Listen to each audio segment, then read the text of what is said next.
Today we have a bird's eye view of the Redcliffe Peninsula, the foundation to the present Brisbane. In a previous day known as the Moreton Bay Penal Settlement, let's hear a few words from a prisoner some 200 years prior. Prisoner Mathews, James. Overseers and constables and officers at the penal settlement of Moreton Bay are such a herd of tyrants that never met together in one place before. The commandant gives prisoners 200 lashes for attempting to run away. The last 100 I got was for a mere trifle, and when I got 75, the flogger was ordered to rest himself, and I was left at the triangles with the blood running down into my trousers. I was suffered to remain drying in the hot sun till my back was one blotch of scab.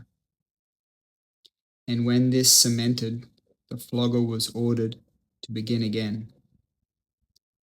Mr. Sutter, a settler, got 100 because he, being an overseer, did not get his men punished according to orders. And when he had got 100, he happened to say, "This is all for nothing." The commandant, hearing him, said, "Tie him up and give him 50 more. He got it, then was taken to hospital. The convict overseers at Moreton Bay murder many a bright man.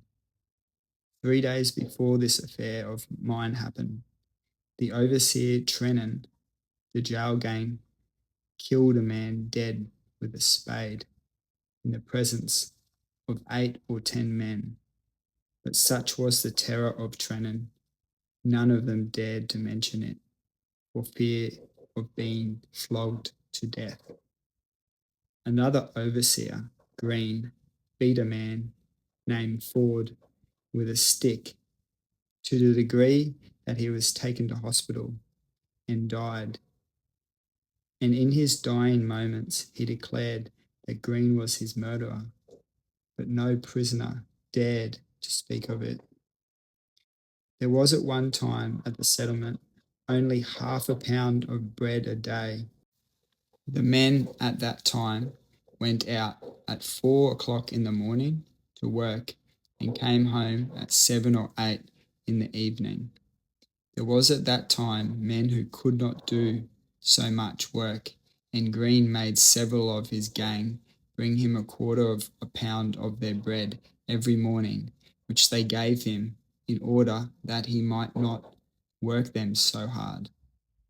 Many men died in the cells at Moreton Bay for want of attention and food, as the commandant sentences them to a month or 6 weeks for stealing a cob of corn. Even when the rations are so short, men in the cells get a pound of sifting bread a day. Many men die from ill usage, such as beating, kicking, and other violence from the cruel overseers. Some men, being feeble, drop down from hard work, coupled with starvation, and die. They may be said to crawl at times rather than walk. They are so weak. Some men have been so severely flogged as not to be able to stand afterwards, and have been taken to the triangles in a wheelbarrow to take the second portion of their punishment. One time the commandant came out and sent all the cripples out of the hospital and flogged them, some of them still on their crutches.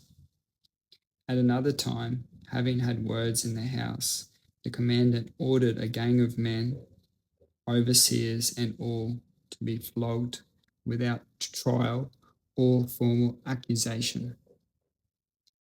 There was a man who had been flogged every morning for some time.